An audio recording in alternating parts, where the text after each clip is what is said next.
हर हर महादेव जयकारों के साथ खुले केदारनाथ धाम के कपाट। 20 कुंटल फूलों से सजा बाबा का दरबार। मंदिर के मुख्य पुजारी ने खोले कपाट।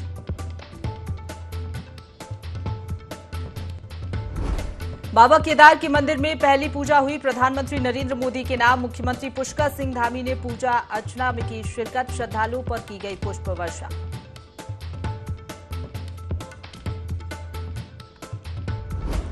उत्तरकाशी में मौसम विभाग का अलर्ट। ऊंचाई वाले इलाकों में एवलांच की संभावना। गोमुख ट्रैक को पर्यटकों के लिए ट्रैक किया बंद।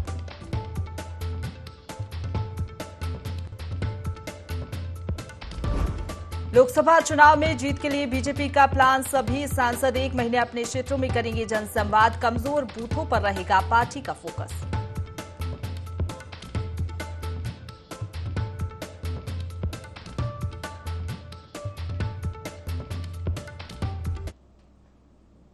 नमस्कार, बहुत स्वागत है आप सभी का। देवभूमि लाइव देख रहे हैं आप। आपके साथ मैं हूं प्रशंसा। बुलेटिन की शुरुआत करेंगे खबरों से, जहां विधानसभा देहरादून में शहरी विकास मंत्री प्रेमचंद अग्रवाल ने एमजीडीए के कार्यों की समीक्षा की। इस दौरान मंत्री ने शहर में बन रहे अवैध भवनों को पूरी तरह ध्वस्त करने के निर्देश दिए। साथ ही मंत्री अग्रवाल ने कहा कि अवैध निर्माण पर रोक लगाने के लिए सख्त कार्रवाई करना जरूरी है। इसी के साथ अधिकारियों को ऋषिकेश में हुए अवैध निर्माण की विस्तृत जानकारी दी। देखिए, जो मेरे विभाग से संबंधित एमडीडीए जो जिसे मसूरी देहरा विकास प्राधिकरण कहते हैं, उसकी आज मैंने बैठक ली है और समीक्षा की है कि किस प्रकार से हम लोग आवासीय नक्शे हैं, व्यावसायिक नक्शे हैं, कब उनको हम कैसे पास करते हैं, ये सारी बातचीत की है। बहुत से ऐसे निर्माण हो रहे हैं जिसके लिए 2 दिन के अंदर वीसी, सचिव, अन्य अधिकारी उसका निरीक्षण करें। जहां जहां अवैध निर्माण हुए हैं वहां की जो जानकारी पिछली बार इन्होंने दी, उस पर उन्होंने क्या कार्रवाई की, उसकी बहुत जल्दी जानकारी दें। इस प्रकार के अवैध निर्माण है या कोई धौस पट्टी के आधार पे या अवैध रूप से काम कर रहे, उसके खिलाफ भी सख्त कार्रवाई प्राधिकरण करे, ये मेरे द्वारा निर्देश दिए गए। रुक करेंगे अगली खबर का, जहां देहरादून में प्रदेश के कृषि मंत्री ने वर्चुअल माध्यम से पीएमएफएमई स्टोर नैनीताल सहित चारधाम यात्रा मार्गों पर स्थापित 12 वितरण केंद्रों का उद्घाटन किया। इस अवसर पर प्रधानमंत्री और मुख्यमंत्री का आभार व्यक्त किया। उन्होंने कहा कि लघु सीमांत कृषकों, स्वयं सहायता समूहों, सहकारिता समूहों, किसान उत्पादक संगठनों इत्यादि के विभिन्न औद्योगिक और प्रसंस्कृत उत्पादों की बिक्री के लिए नैनीताल में पीएमएफएमई स्टोर का उद्घाटन किया गया है, जिसके जरिए किसानों की आय वृद्धि और राज्य की आर्थिकी में विशेष योगदान मिलेगा।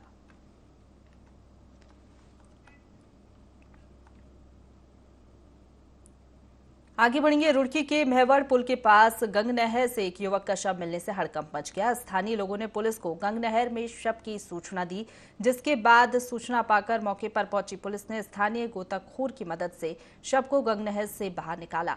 हालांकि अभी तक शव की पहचान नहीं हो पाई है। गोताखोर जलवीर मोनू ने बताया कि स्थानीय लोगों की सूचना पर वे पुलिस के साथ मौके पर पहुंचे थे।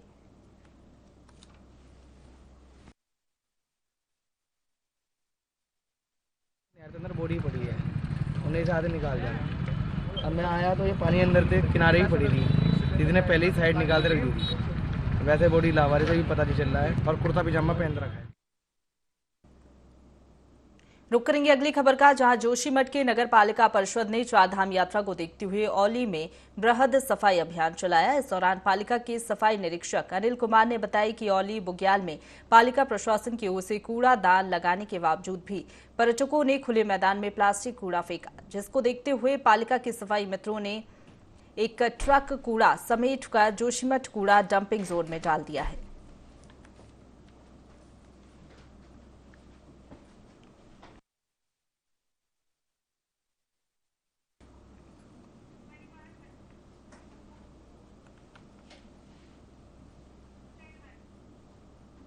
अब रुक करेंगे लोहाघाट का, जहां परिवहन मंत्री चंदन रामदास लोहाघाट पहुंचे, जहां भाजपा कार्यकर्ता और रोडवेज बस कर्मियों ने उनका जोरदार स्वागत किया।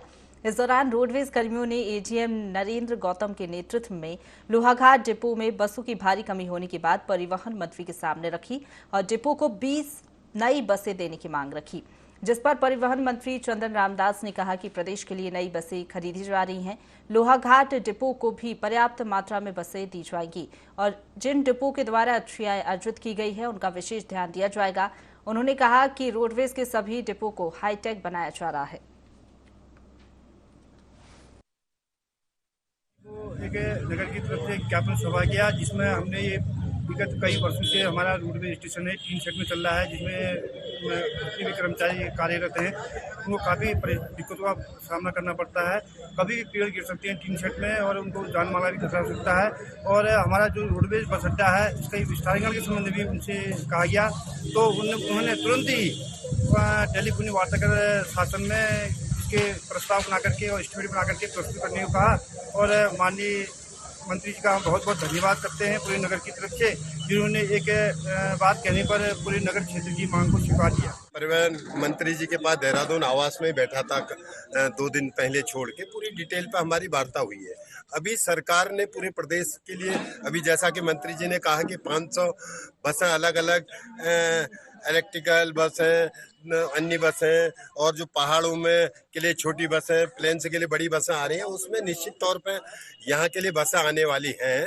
यहाँ की आवश्यकता देखते हुए उनका पहला कहना यह है कि जो डिपो लाभ में चलेगा और उसी हिसाब से उनको गाड़ी मिलेंगी जितनी उनकी आवश्यकता होगी। रोडवेज के लिए हम पर्वतीय क्षेत्र के लिए 100 नई बसें खरीद रहे हैं, जिसकी टेंडर की प्रक्रिया शुरू हो गई है।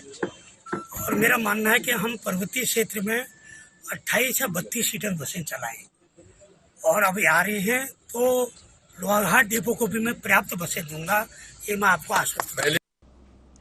रुक करेंगे अगली खबर का, जहां हल्द्वानी में फुटपाथ पर भी अतिक्रमणकारियों ने कब्जा कर रखा है, जिसके चलते अब जिला प्रशासन और नगर निगम संयुक्त रूप से अतिक्रमण हटाओ अभियान शुरू करने वाला है। ऐसे दुकानदार जो अपनी स्थायी दुकान होने के बावजूद अपनी दुकानों को आगे बढ़ाकर सड़कों को जाम कर रहे हैं, ऐसे लोगों पर कार्रवाई की जाएगी। सिटी मजिस्ट्रेट ऋचा सिंह का कहना है कि उच्च अधिकारियों के निर्देश पर जल्द ही हम अतिक्रमण हटाओ अभियान के तहत ड्राइव शुरू करने जा रहे हैं। लिहाजा उन्होंने पहले ही लोगों से अपील कर दी है कि फुटपाथ पर कब्जा न करें, फुटपाथ पर दुकान ना लगाएं।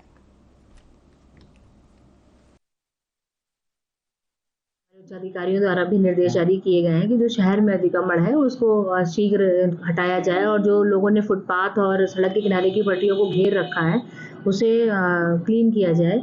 तो इसके लिए इसमें नगर निगम और पुलिस प्रशासन के साथ वार्ता हो चुकी है, और इसमें शीघ्र ही अनाउंसमेंट अभी शुरू कर दिया गया है। जो लोग सड़क पट्टियों के किनारे हैं, ये अपील है कि वो अपना सामान हटा लें, क्योंकि अब इसमें जो हमारी ड्राइव हमारे और नगर निगम के द्वारा इसमें चलाई जाएगी, सामान भी जब्त होगा और चालान की भी कार्रवाई की जाएगी, क्योंकि रोडों पे जो फुटपाथ हैं वो चलने के लिए हैं और उसका प्रयोग चलने के लिए ही किया जाएगा। व्यापारियों द्वारा जो सामान फुटपाथ पे और अपनी दुकानों के सामने निकाला जाता है, और जो फेरी के लोग हैं, फल व्यवसायी हैं, ठेले वाले हैं, वो सड़कों पर के किनारे जो अपना ठेला लगा करके स्थायी और सामानों को ज़मीन पर रख करके व्यवसाय करने लगते हैं, उससे स्थितियाँ प्रभावित होती हैं, ट्रैफिक जाम भी होता है और लोगों को यातायात में बाधा उत्पन्न होती है। इसको लेकर पूर्व में भी बृहद पैमाने पर नगर निगम द्वारा अतिक्रमण हटाओ अभियान चलाया गया था। पुलिस प्रशासन नगर निगम को की सम्मिलित टीम द्वारा एक बृहद अभियान चलाया जाए और शहर को अतिक्रमण से मुक्त दिलाई जाए। व्यापारियों से मेरा अनुरोध है कि प्रशासनिक टीमों को नगर निगम को उत्पीड़नात्मक कार्रवाई करने के लिए बाध्य न करें, फुटपाथ और सड़कों का उपयोग रोजगार के लिए न करें, अन्यथा इस बार अभियान के दौरान सामान जब्ती की कार्रवाई की जाएगी, चालानी कार्रवाई की जाएगी। मिलावटी खाद्य पदार्थों को लेकर प्रशासन ने कार्रवाई की है। इस दौरान गढ़वाल कमिश्नर और जिला अधिकारी के निर्देशानुसार खाद्य सुरक्षा विभाग मिलावटी खाद्य पदार्थों पर छापेमारी कर रहा है। इसी के तहत उपायुक्त गढ़वाल के नेतृत्व में खाद्य विभाग ने उत्तरकाशी के बाजारों में स्थित खाद्य पदार्थों की दुकानों का निरीक्षण किया। निरीक्षण के दौरान कई एक्सपायर्ड खाद्य पदार्थों को मौके पर नष्ट किया गया। इस दौरान लोगों को अस्वच्छता के कारण नोटिस भी दिए गए।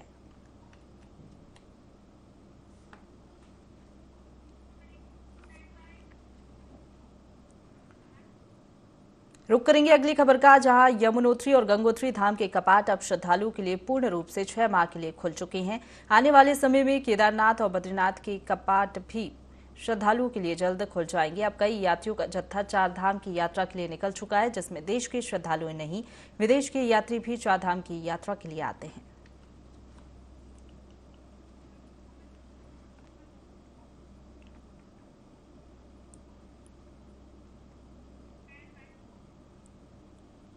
चमोली में अंतर्राष्ट्रीय मिलेट मिशन 2023 के अंतर्गत कृषि महोत्सव का आगाज हुआ। इस महोत्सव के तहत 25 अप्रैल से 3 मई तक सभी न्याय पंचायतों में गोष्ठियों के माध्यम से कृषकों को मिलेट मिशन के बारे में जानकारी दी जाएगी।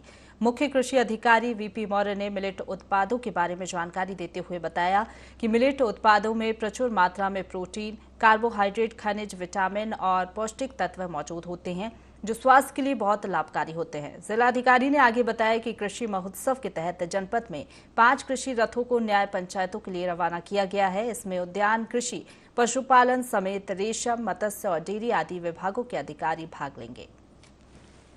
रुक करेंगे उत्तरकाशी का, जहां पर फिर से मौसम का मिजाज बदला है। उत्तरकाशी के कई इलाकों में बारिश और ओलावृष्टि हो रही है। बारिश और ओलावृष्टि से बागवानी को बड़ा नुकसान हो रहा है। किसान और काश्तकार ओलावृष्टि से परेशान हो गए हैं। तो उत्तरकाशी से बड़ी खबर बता रहे हैं, फिर मौसम का मिजाज बदला है। उत्तरकाशी के कई इलाकों में बारिश और ओलावृष्टि हो रही है। बारिश और ओलावृष्टि से बागवानी को भारी नुकसान पहुंच रहा है। किसान और काश्तकारों की मुश्किलें यहां पर बढ़ती हुई नजर आ रही हैं।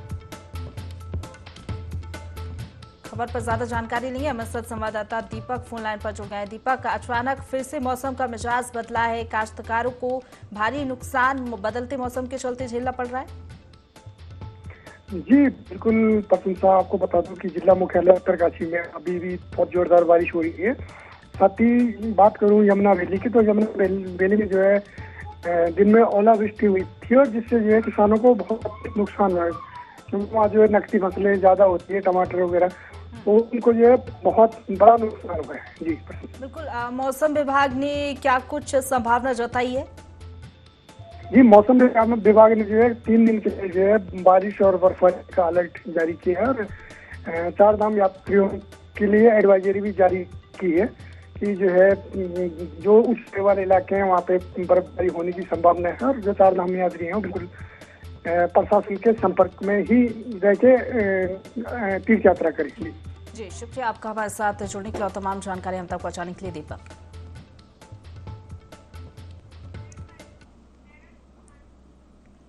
तो खबरों में आगे बढ़ेंगे, जहां देहरादून के राजपुर रोड स्थित दिव्यांगजन सशक्तिकरण संस्थान में दिव्यांग बच्चों ने मोबाइल की मांग को लेकर धरना प्रदर्शन किया। दरअसल केंद्र सरकार की योजना के तहत दिव्यांग बच्चों को मोबाइल दिए गए थे जो पिछले लंबे समय से खराब चल रहे हैं। इस दौरान बच्चों का आरोप है कि प्रबंधन की ओर से उनकी मांगों पर ध्यान नहीं दिया जा रहा, जिससे उन्हें काफी परेशानी हो रही है। ऐसे में पेपर भी नजदीक है और बच्चों को पढ़ाई के लिए मोबाइल की जरूरत है। बिल्कुल भी नहीं चलते सर, सही करा के थक गए सर। पता नहीं कितनी बार हमने सही करवा लिया लेकिन ये चल ही नहीं रहा सर। बहुत समस्या है सर, फोन की टाल रहे हैं सर और बस 2 साल से हम वेट ही करते जा रहे हैं सर। बोर्ड एग्जाम है सर इस बार तो सर। कुछ नियमों से बंधे हुए हैं, उनको ही हमें पालन करना होगा। डेफिनेटली यहाँ पे थोड़ा सा डिले हो रहा है और वो डिले हमें भी चिंतित करता है कि भाई बच्चों का जो स्टडीज हैं वो बाधित हो रही हैं, लेकिन हम पूरी तरह से प्रयासरत हैं कि वो जो है रिजॉल्व हो जाए। केदारनाथ मंदिर के कपाट मंगलवार को सुबह खुल गए हैं। इस दौरान हजारों की संख्या में श्रद्धालु मौजूद रहे। इस खास मौके पर मंदिर परिसर को 20 क्विंटल फूलों से सजाया गया। इस दौरान धार्मिक परंपराओं के साथ बाबा केदार की पंचमुखी भोग मूर्ति चल उत्सव विग्रह डोली में विराजमान होकर रावल निवास से मंदिर परिसर में पहुंची। इसके बाद मुख्य पुजारी शिवलिंग ने गर्भगृह में भगवान केदारनाथ की विशेष पूजा अर्चना की।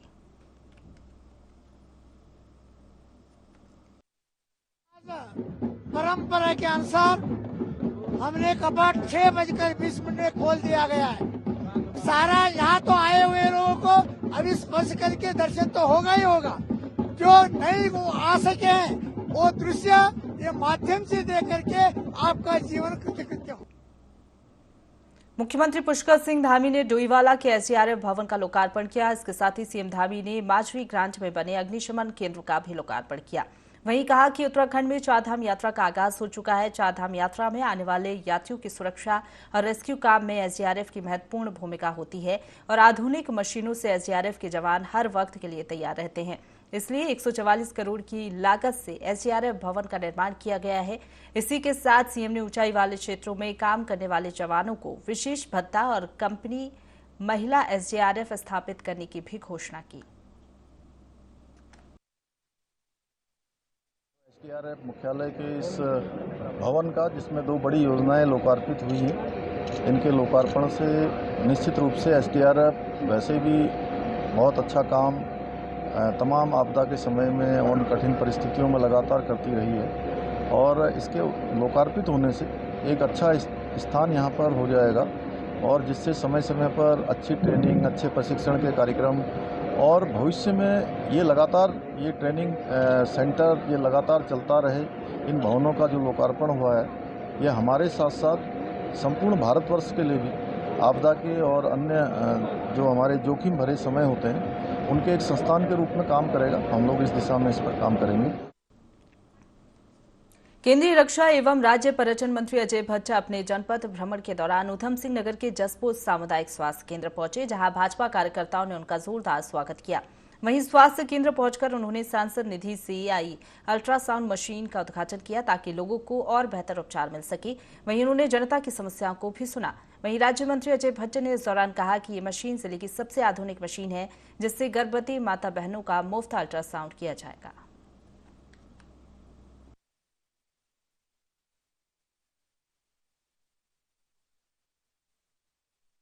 जब मैं पिछले दिनों यहाँ आया था तो अल्ट्रासाउंड के लिए यहाँ से दूर दराज जाना पड़ता था और उसमें भी पैसा पड़ता था।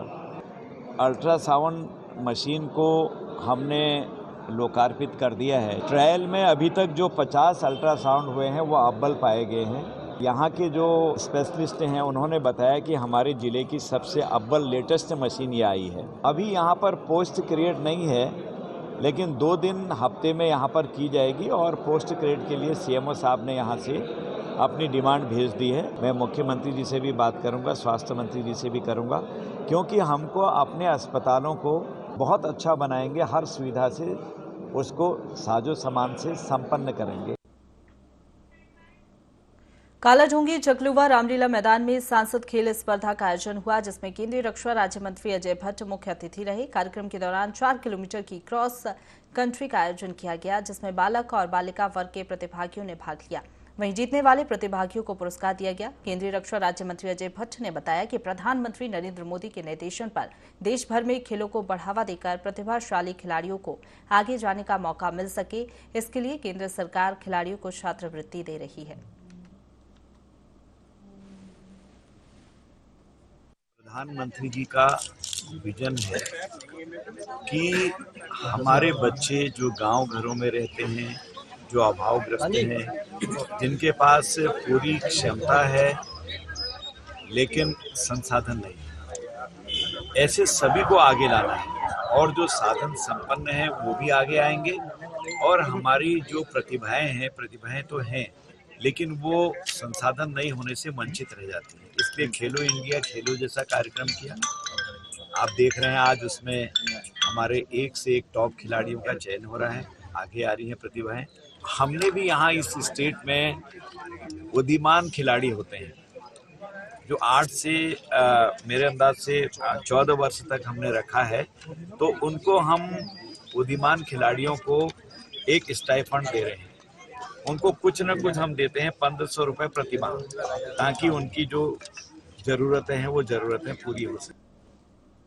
केदारनाथ धाम के कपाट खुल गए हैं, जिसको लेकर श्रद्धालुओं का धाम आने का सिलसिला शुरू हो गया, लेकिन खराब मौसम के चलते श्रद्धालुओं को सोनप्रयाग से आगे नहीं जाने दिया जा रहा है। जिन लोगों की गौरीकुंड में होटल की बुकिंग है, सिर्फ उन्हीं लोगों को सोनप्रयाग से आगे जाने दिया जा रहा है। मैं भी केदारनाथ के दर्शन करने आया था, तो अभी भी अनाउंसमेंट हुआ है कि मौसम खराब है ऊपर भी, और आप ऊपर अभी केदारनाथ की यात्रा नहीं कर सकते। तो अभी हम सोचेंगे कि सोनप्रयाग ही रुकेंगे या गौरीकुंड रुकेंगे, लेकिन अभी मौसम खराब है तो अभी यात्रा को जाना उन्होंने मना कर दिया।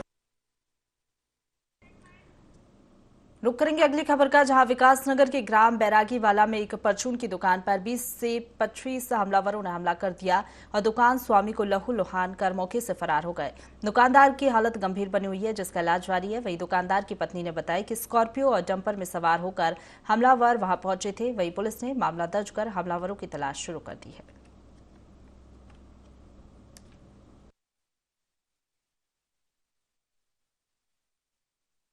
जब मैं दुकान पर आई तो 4-5 लोग मेरे आदमी को रॉड से मार रहे। परचून की दुकान है बैरागीवाला में, हनुमान मंदिर के सामने। जी है, पड़ोस के ही लोग, पड़ोस का ही दीपू नाम का एक लड़का है, वो मार रहा था जी। जब मैं आई तो यहाँ पे गल्ला वल्ला सब खुला पड़ा था, पैसे पूसे कुछ नहीं थे यहाँ पे, 10-15 हज़ार रुपये तो रहते ही। हाँ जी, एक लड़के को और भी मारा गया, 3 लोगों को, वो तो आईसीयू में एडमिट है। मैंने 112 पे फ़ोन करा था। मैं तो हॉस्पिटल में थी, घर का मुझे पता नहीं है। अभी स्थिति ये है कि वो तो अभी आईसीयू में ही एडमिट है। वो लोग कार में थे और डंपर में थे।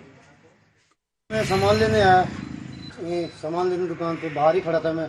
सबसे पहले मेरे को पीटा परचून मुकेश जी, ये बैरागी वाला हनुमान मंदिर, पता नहीं कहाँ से आए 20-25 लड़के, कारपुर में डंडा डुंडा लेके, औजार भी थे, चक्कू वगैरह भी थे और सब्बल वगैरह थी। सबसे पहले मेरे को वहाँ बाहर खड़े को मेरे को पीटा, भाई 5 मिनट बाहर को पीटा। मैं तो मेरे को उधर गिर रखा था, मैं उठ नहीं पाया। मालिक को शीशा बहुत फाड़ गया था। ये तो लूट मारी करी होगी, गल्ला गुल्ला सब पिला दी। बस उसके बाद ये 5-10 मिनट भागी, जब यहाँ गाँव को वाले इकट्ठे हुए फिर भाग गए। तो विकासनगर के ग्राम बैरागी वाला में एक परचून की दुकान पर 20 से 25 हमलावरों ने हमला कर दिया। दुकान पर कुछ हमलावर पहुंचे और सभी हमला कर मौके से फरार हो गए। दुकानदार की हालत गंभीर बताई जा रही है, इलाज जारी है। रुक करेंगे अगली खबर का, जहां उधम सिंह नगर पुलिस ने अग्निवीर भर्ती परीक्षा के नाम पर लोगों से लाखों की ठगी करने वाले एक फर्जी सूबेदार को गिरफ्तार किया है। मामले का खुलासा जिले के एसएसपी मंजुनाथ टीसी ने बताया कि युवाओं से अग्निवीर भर्ती परीक्षा पास कराने के नाम पर ठगी करने का मामला सामने आया था। मामले में पहले ही विक्की मंजर और पंकज सिंह को गिरफ्तार करते हुए पुलिस ने जेल भेज दिया था। अब अपने आप को सूबेदार बताने वाला आरोपी गोविंद सिंह नयाल निवासी मुक्तेश्वर को पुलिस ने गिरफ्तार कर लिया है।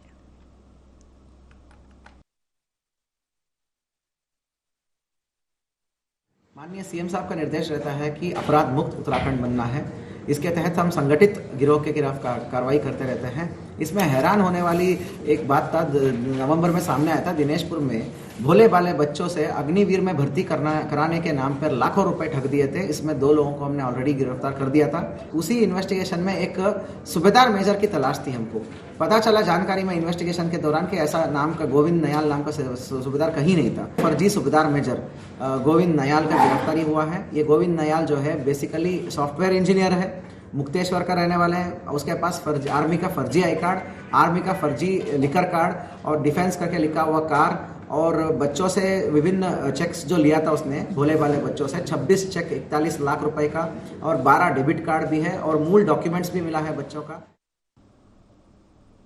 इसी के साथ बुलेटिन में फिलहाल इतना ही। खबरों का सिलसिला लगातार जारी है, आप बने रहिए हमारे साथ।